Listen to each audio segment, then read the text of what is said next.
Welcome to Time Out, your no-flop zone. I'm your host, Boti Nagy, with the delectable Joey right here. Why you sound like Barry White today? What's going on with your voice there? Well, I don't know. Actually, we're starting on a little bit of a sad note because we've Yeah. had a couple more deaths. This has been a bad year already. It's only February. We've lost Daryl Pearce, the Iceman, Rick Longley, Hmm. Alan Hughes. These are all icons of our sport. And now this week we've lost Alan Dawe and Kevin Braswell. Obviously, you were good friends with Kevin. I was. Kevin's just exceptional human being. You know, obviously we saw him as a great ball player, but he moved on to be a really great coach, and that's kind of where we connected at more than anything is through the coaching phase. And he would call for a lot of advice. I would call for a lot of direction from him because he was still pretty on top of everything, knowing he knew where all the players were still. And yeah, it was just very disheartening for a 46-year-old who's a father and just one hell of a great guy. And a championship winner as a player with New Zealand Sure. Breakers. Yeah. Played for some games with the Tigers as well, Melbourne Tigers, and also coached the Breakers. Coached the Breakers for a while and did a good job that year. Yeah, and then they did what we call a Matt Weston. New management came in and decided he had to step aside, and they made the position, to get rid of him, they made the position redundant. So they no longer had a coach. Dan Shamir came in as head of basketball operations. Yep. And wasn't the coach, though, head of basketball operations. What a schmozzle. Yeah. All right. And then, of course, this week, for South Australians who would know, Alan Dawe was probably one of our most successful careers in terms of as a player. He won a couple of back-to-back Willacott medals. This is back in the 50s. And he was state captain for a number of years. Then when he went into coaching, he coached West Adelaide Bearcats to 11 consecutive championships. These are the days before National League. Championship Series, won 6. Then he moved to Glenelg for 3 years, and they won 2 out of 3. So he was an exceptional coach, an exceptional human being. You ever coached in the NBL level? He coached Glenelg in the very first year of NBL. So he's our last link, really, to the 50s and the building of places like Forest Hill Stadium and Apollo, through to the beginning of the National League. He coached Glenelg Tigers. There's a good trivia question. Who were the first Tigers in the NBL? And if your answer is Melbourne, you're incorrect. It's Glenelg. And unfortunately, I didn't even know that. Yeah, unfortunately for Alan, here's one. As a coach, you'll like this.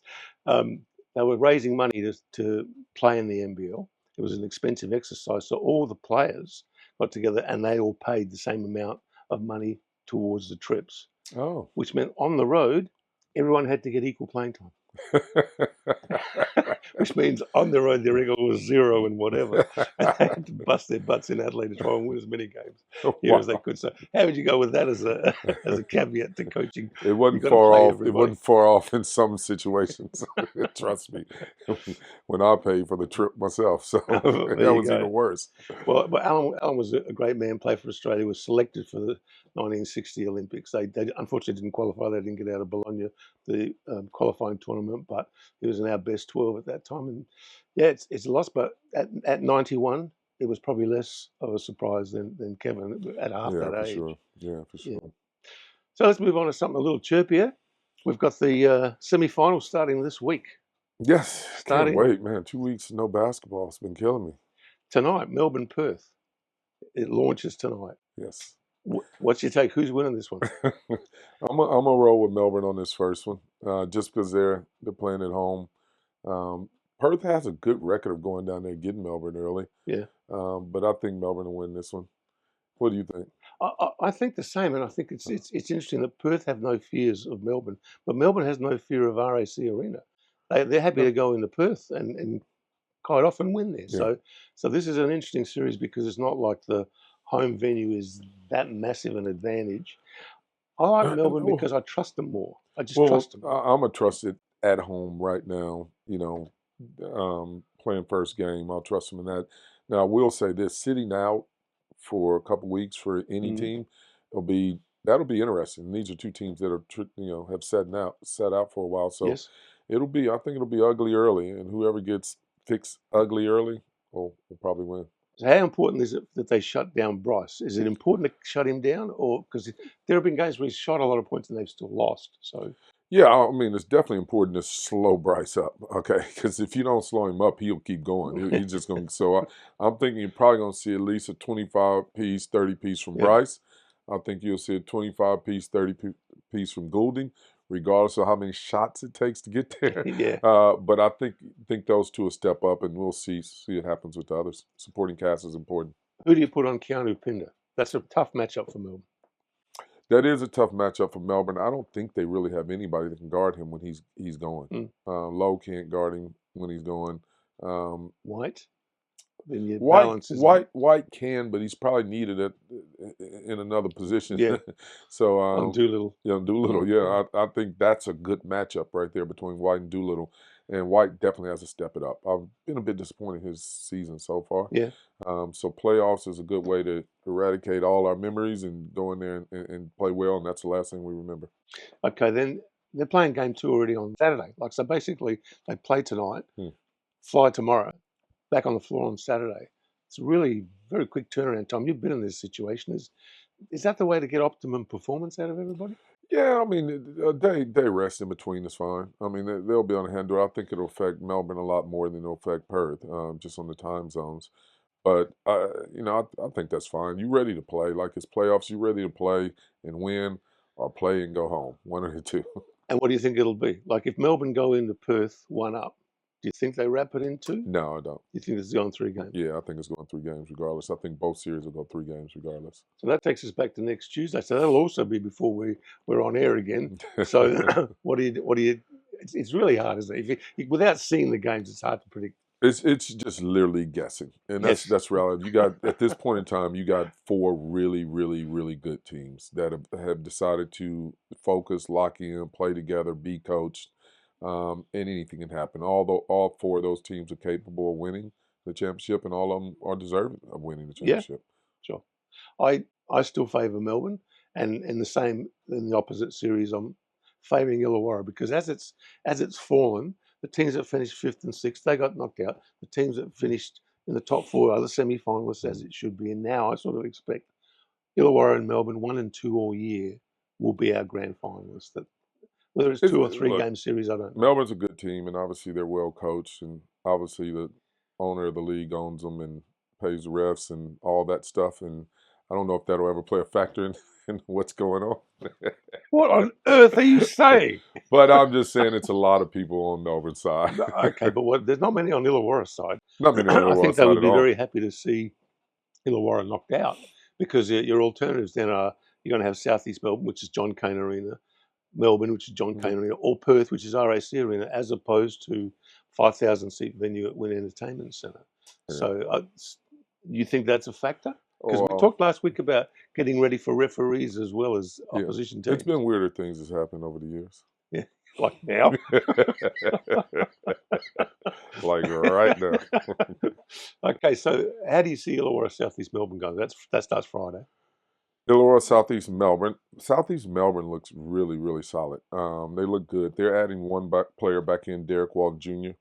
Illawarra is bringing back Davis and Trey Hill. Days, yeah. Days and Trey Hill. And so I think it really comes down to how much these additions affect the roster lineup. I think Walton won't affect them as much. Really? Yeah, I don't know if they'll play them. Is what I'm saying. Okay. Because I'm looking the other way with Darius Days coming off the bench. I think he's less disruption to that rotation as opposed to Derek Walton, who potentially starts. Yeah, I don't think they'll start him though. I don't think they'll start him. I think they're going to just kind of leak him back in. Yeah. They've won games because of their guards. They haven't lost a lot of games because of the guards. Their guards have been pretty solid. I just saw an interview with Josh King where he was asked what sort of player he was when he was playing in his own career, and he likened himself to Ben Eyre, which kind of just surprised me of everybody. Probably the reason why Ben's getting some playing time.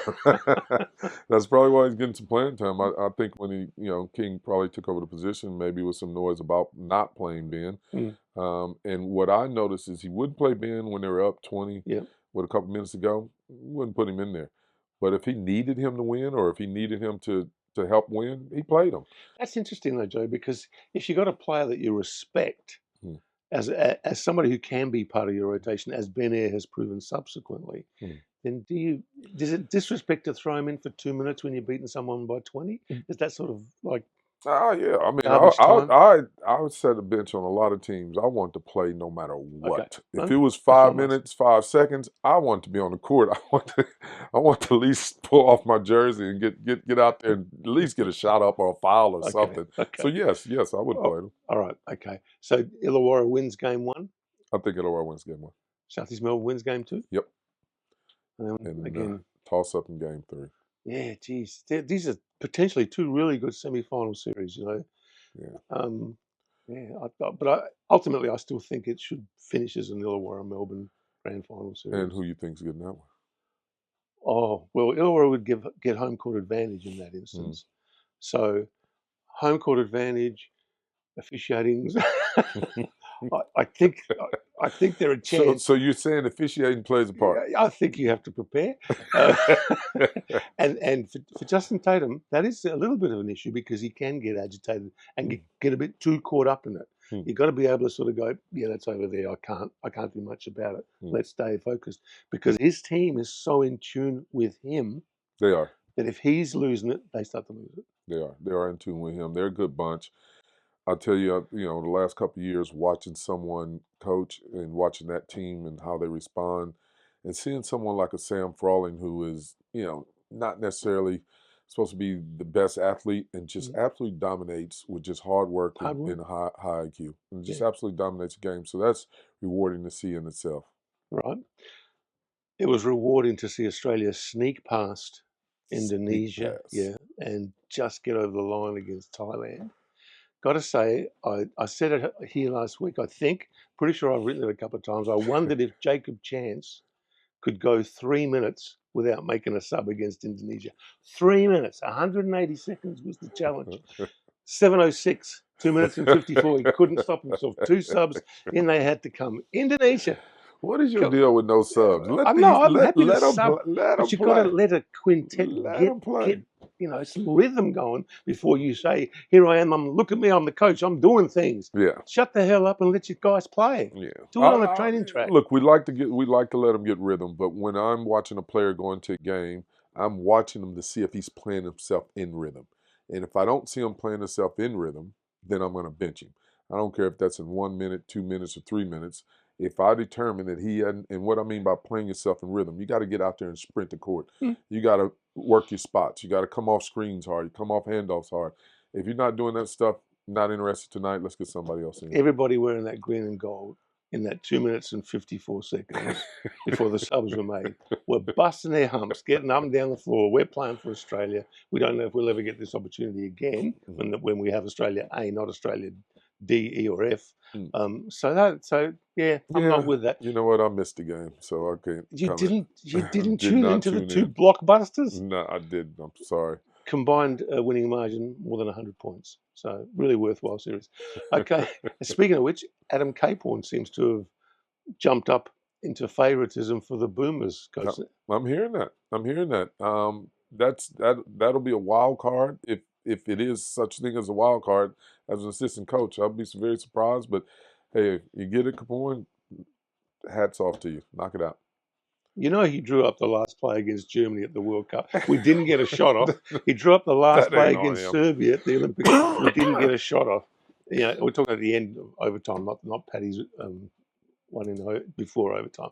So I know you say, well, they may not have executed it, but yeah, that's exactly what I'm going to say.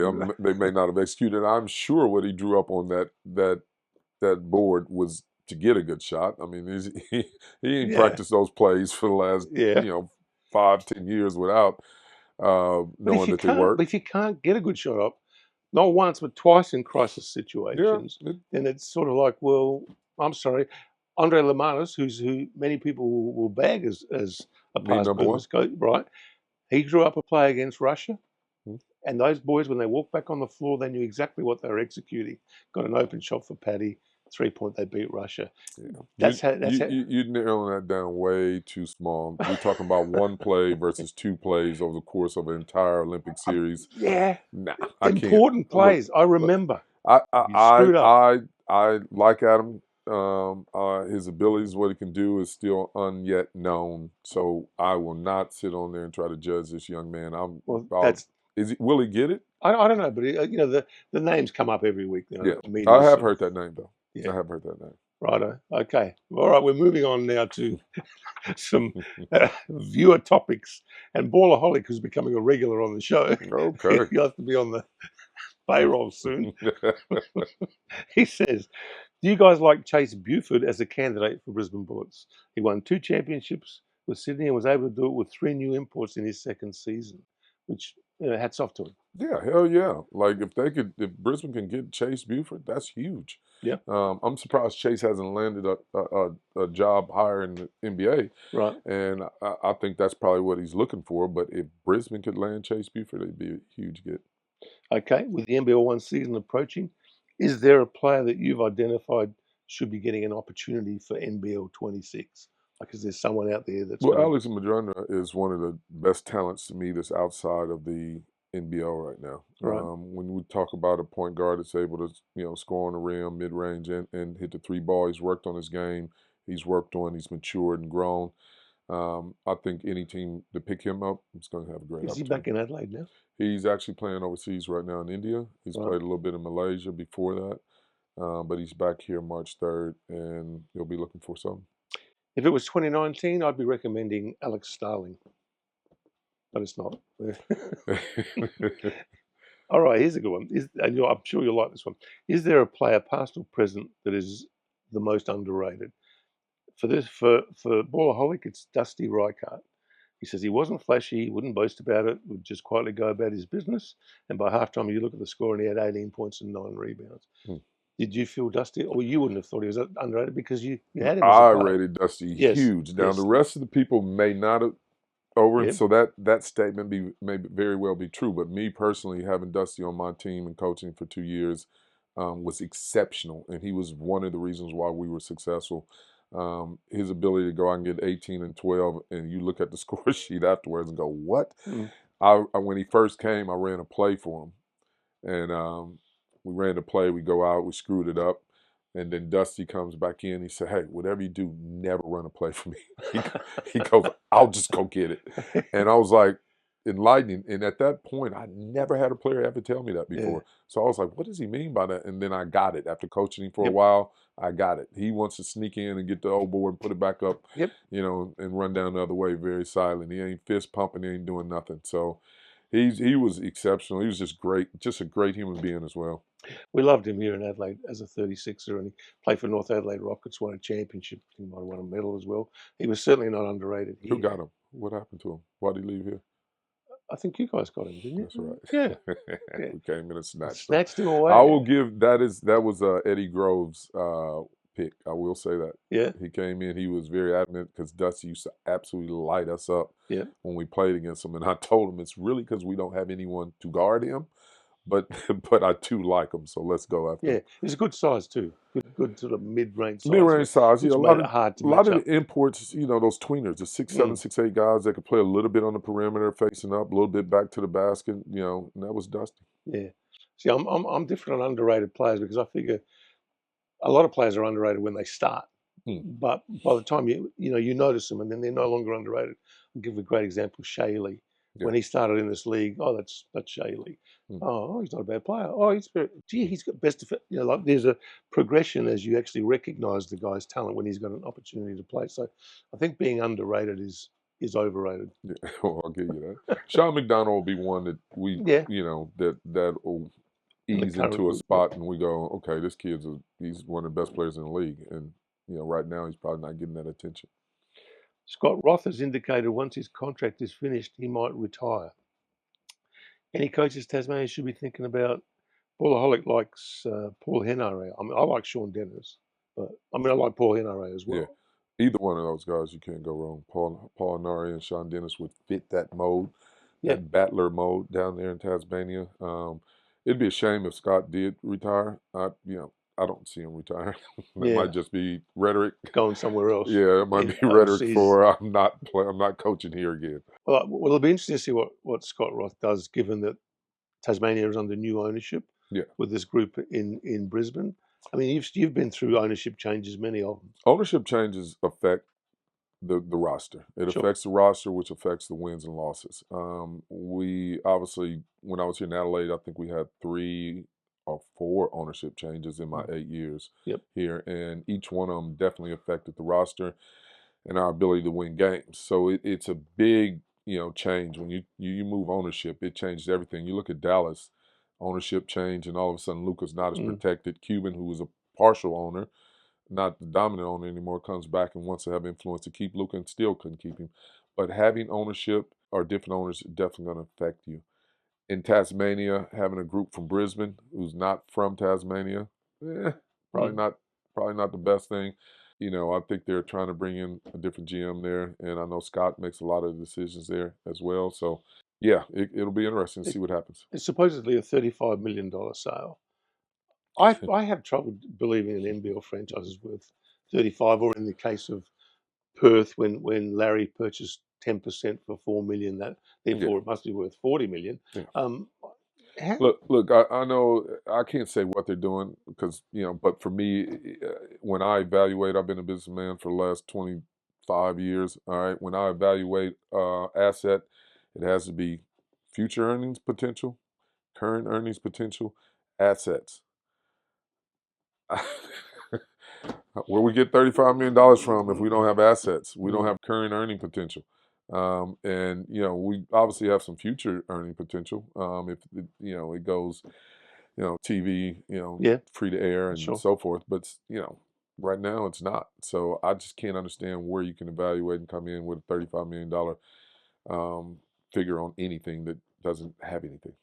So Paul Henare and Sean Dennis, they're the two that we like. Okay, we've got Aaron, 2017. When Joey got into a scuffle with Trevor Gleeson back in Perth, how was the vibe after in your next few meetings? Did Gleeson give you a wide berth, or was it frosty between you two? You remember that incident vaguely? Well, it wasn't Gleeson. No, it was wasn't. It was the assistant. Tatalovich, who was the assistant at the time, who consequently grew up a couple blocks from my house, and I spent the last couple weeks or a few weeks with him in Serbia recently. We made up over that really, really quick and was over. I think the only person getting something out of that is the NBL. Oh yeah, just throwing out again. Nah, yeah, there's that angry Adam's Joey, a good right? guy. Yeah, there's an angry guy again. All right. Let's see. Ben Madgen would have been another good SA boy to play for the 36ers. And I tried. Okay. So I tried to offer Ben 2 contracts over this time when he was with Sydney. So it's not like we didn't try. We offered good money for us. It wasn't even close to good money for Sydney at the time. So he got paid, I think it was $50,000, $75,000 more than what we were offering. But I really like Ben as a player and as a human as well. He's tough kid. Tough kid. Okay, although we want them to play locally, you also want to see them grow their game and reach potential they might not have gotten if they stayed at home. As for the 36ers, there's been far too much chop and change since Joey left. A few local talents would help get the identity back, but then again, you're waiting for them to do something stupid because it's something you don't want. but we're getting used to that happening. Anything can happen, though. Yeah. I think that's the best thing about the 36ers. Anything can happen. Like anything can happen. You're never surprised. It's always amusing. It's fun to see the next move. You gotta have one team like that in the league. See, I'm looking at these guys that we've lost. Newley, Ingles, Ben Madgen, and then there's a break to Sam McDaniel might be the only one that overlaps when you were coaching the Sixers in terms of, and then Isaac White, Lockie Olbrich, Deng, Drimic, like these guys have all gone subsequent to you. So really, you didn't have much to pick from at that time from local ranks. Oh, I had nothing. Okay. I mean, it was. I got Majuk Deng. It took me 2 years to get Majuk. I offered him a contract a year before I actually got him, and I thought he was the best talent in the mix at that particular time. Was he bashful? No, he was smart. He wanted to finish his degree. He wanted to finish up and get his degree. And Sam McDaniel had just missed. I was on my way out when he was coming in. So Majuk was really the only candidate here when I was around. I'm enough of a basketball junkie that if I'm in most gyms in Adelaide and if it's a player around here, I'm going to find him. Yeah, okay. From Terry Aston, he posed the question last week about Cadee being up for a head coach job, and was surprised that you said that Jason wasn't ready, because he thinks age-wise is no issue because he's already had a long career and he's 33. Asked me to pose the question: how old were you when you started coaching I was 34. Austin? I was 34, but I looked it up on Wikipedia. Oh, you coached some team called Austin when you were 29. Oh, I did. Yeah, the Austin Cyclones. When I was the first head coach? Yeah. Oh, 29. So, yeah. So Jason's had probably a bit more. Yeah, the Austin experience. Cyclones budget was about $50,000. All right, Okay. that's including me, the team, the uniforms, managers, the the uniforms, everything. So let's not compare that role to an NBL role at all whatsoever. Now I did coach at 34, but by the time I was 34, I'd owned a business and dealt with people for about 7-8 years. So I understood people in business a lot more, which is going to reflect in my ability to coach and manage a group of men. Yeah. I don't know if Jason has that right now. Okay. Just while I think of it, in the off season, we're going to be doing a video about Joey's coaching career. So we might actually get some footage or some photographs from the Austin Cyclones. And, are you standing in your sartorials? We won the championship. We won the championship at 29. First year. At 29. Oh, yeah. Okay. First year. Do you believe being an assistant coach qualifies you to become a head coach, say as a Justin Schuler has just experienced? Because we do have the example of Phil Smythe. He says now, because he thought Schuler might have gone in prematurely, he probably won't get another shot at being a head coach. Yeah, but Schuler's been an assistant coach for a while. I don't think he went in prematurely. He went in with a system. He went in with his own ideology. I think you can't go in any more well prepared than what Schuler did to be successful. I just think it's probably more to it than just coaching. Okay. Viewer questions. You see, we love them. Send them in. We'll turn the whole program over to viewer questions because we're getting some good ones. Okay, finally, we just want to revisit that somebody didn't like your evaluations. I asked them, to be more specific, and I think they just said your evaluations. That's Sean, who probably had Sean Tomlinson, who probably had a few when he couple sent of reds. that. Yeah, all right, couple of reds when he sent that message. Okay. Shout out to Sean. Current news: Taron Armstrong finished this season with a triple-double, 28 points, 10 rebounds, 10 assists. Got a two-way contract at Golden State Warriors. That's fantastic, really. It is. I mean, I always thought he had NBA moxie, and I love the way he runs around the court. And I think he's the type of player that do better in the NBA than he actually done here, because he knows how to use the people around him, and he's an opportunist. You see an opportunity, he'll take advantage of it. So I think he's really smart. I think he's going to be Australia's point guard of the future. Yeah, well, this is what we found with Josh Giddey, didn't we? That he's a better NBA player than he was necessarily an NBL player, because the athleticism of his teammates makes his, they can finish his plays. Yeah, and they see they recognize opportunities, and they have the skills to take advantage of them or put someone else in position. So those players are sometimes better for the NBA than coming out here and having that scoring load on them, and rebounding, leadership, and all that stuff. Kyrie Irving, I know we've discussed it before. I just had a look. He'll be 36 when the Los Angeles Olympics come along, and I think because they're in America, that's why he wants to play in them. He's not going to make the USA team. Should we just be moving on from this guy? I think it's great to talk about, but I don't think it'll ever happen. Okay. I don't think it can.